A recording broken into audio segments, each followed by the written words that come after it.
Welcome, everyone. It is the Daily Habit. How's it going? Pat Parnell, and joined with Ripper Torrey Meister in the studio. Welcome. How you doing? I'm doing well. I should say welcome for a little while. You've been mainland side, right? Yeah, I've been over here for a month now. Yeah, you get a little like non-Rock Island fever when you're over here? Oh, yeah. Traffic and stuff? Yeah, it's a bit different than Crowds? home. Yeah. Having run-ins with bottles? Yeah, bottles and stuff, yeah. Yeah. They usually win. Yeah, we can't get into that story, but it was a good one. Yeah. It was a good one, yeah. One for the blogs.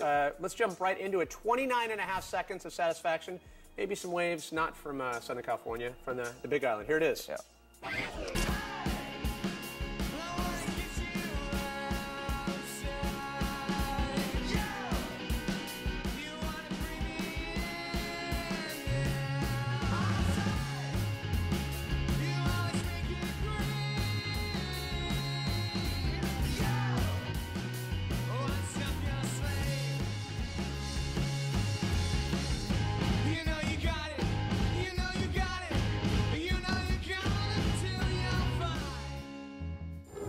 Yes, I know. 29.5 seconds of satisfaction makes you want to go surf, and that's why we give it to the viewers. It inspires them, no matter where they live. Yeah. Speaking of places of, I guess, growing up, living, you had like the dream life. Being a Grom on the Big Island, yeah. Can you tell us how perfect that is? Yeah, it's pretty epic. You know, the Big Island's really uncrowded, and growing up there with like influences like, you know, Shane Dorian and stuff, and Clarence Hayes, it was, you know, you pretty much had to step it up, and especially at home at Banyans and stuff, it's a full pecking order. Not a bad place to be. Yeah. I heard too that you were always around water. That you could. Was it true that you could swim before you could walk? Yeah, that's what my mom claims. Really? Yeah. So your parents you were like a tadpole. They just pushed you in the water, and you were good to go. I guess so, man. Yeah. Yeah. And your dad still rips out there on the surfboard? Yeah, he kills it. Oh, that's good. That's good to hear. So how was it when obviously you're getting you're on the Big Island, you're around water, you end up basing all your activities around that, but when did it become like, okay, I'm going to start competing and get involved in these, the young Grom events? Probably when it started happening for me is, well, I always wanted to be a professional surfer. Like, I don't know, ever since I knew that you could do it for a living, it was kind of like, well, what else would I do? Like, you know, and I remember my dad used to tell him that when I was 5, I would just, I want to be a pro surfer. Yeah. Like, I want to be sponsored. Like.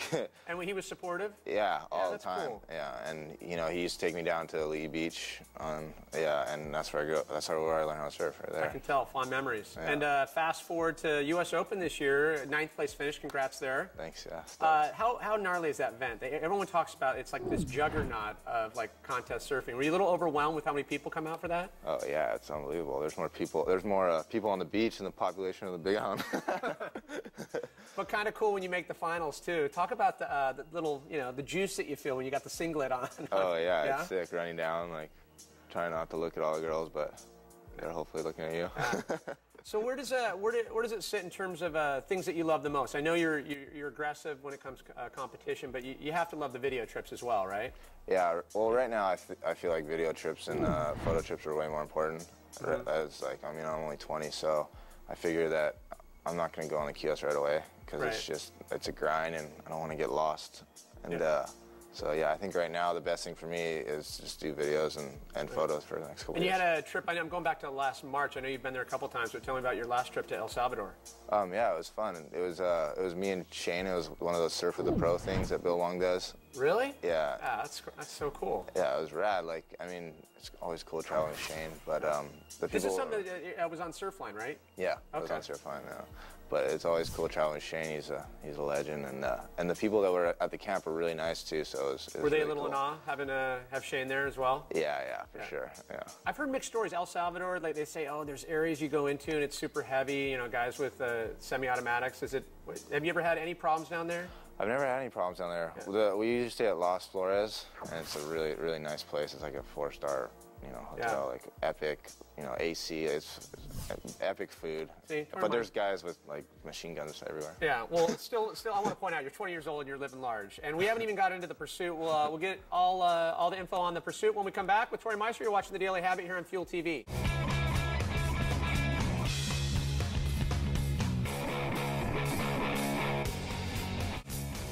Welcome back. I'm into the Daily Habit here with former Keiki Classic champ Torrey Meister. Saw some habit forming trivia. Yeah? Good times there always with Shane Dorian once again. I want to get right into the pursuit. Kind of a cool video and a chance for you to travel with some pretty classic surfers, right? Yeah, for sure. It was really fun. We all got to know each other really well, traveling together and surfing. Was the roster always different, like on trips with you at Samoa, Tahiti, Big Island, and around Hawaii, right? Yeah, all around Hawaii. You know, this February at Pipeline was really good. We got some stuff there, and you know, Tahiti's always amazing. And who are some of the surfers travel-wise? I know when you're like kind of holed up like on an island or a boat, you get to know guys, right? Oh yeah, you get to know them well. Yeah. Any standout guys that just, you know, classic comedians? Jeez, man, everyone's cool. There's, you know, we're all different people. We're all a bunch of characters, but. I heard that Seabass had some dancing skills that came out in Samoa. There was a dance-off, but he's got some skills on the dance floor, including yourself. I'm sorry, but... Dude, he's got mad skills. I'm an amateur. You'll bow to Seabass when it comes to dance floor? I'll try, but yeah. Okay. I'll bow down. Outside the dance floor, though, you had some good sessions. Where would be the standout spots? Hawaii was really good.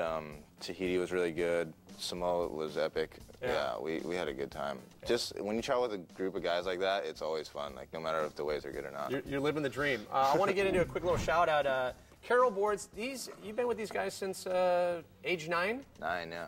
9 years old. Wow. So that's really cool. They've been back in your program. And then congrats that you got your stomp pad, which little Hawaiian love here. You hand signed every package. Yeah, hand signed. So they know it's legit. Yeah, with my mouth. Wow. See? You got skills. I'm very impressed. Well, sit tight, because right now we're going to check in with Amanda Champagne as she interviewed the winners of the U.S. Junior Surf Championships. Here it is. Right there.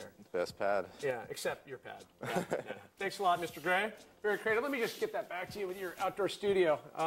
And how about you? What's next on the schedule for Torrey Meister? I have a couple more weeks California, cold water. Nice. And then I'm, North Shore, winter starting up. Okay. Just excited to be home. And any training while you're here? Obviously getting the water? Yeah, I'm going physical therapy with Warren Kramer and Dr. G. Dr. G, he will keep you straight. We know this much, right? Yeah, they will keep me together. I'm stoked. Good stuff. Torrey, thanks for coming in. Good luck. Have a good winter. And I want to remind you, all you music fans out there, you can check out more songs from today.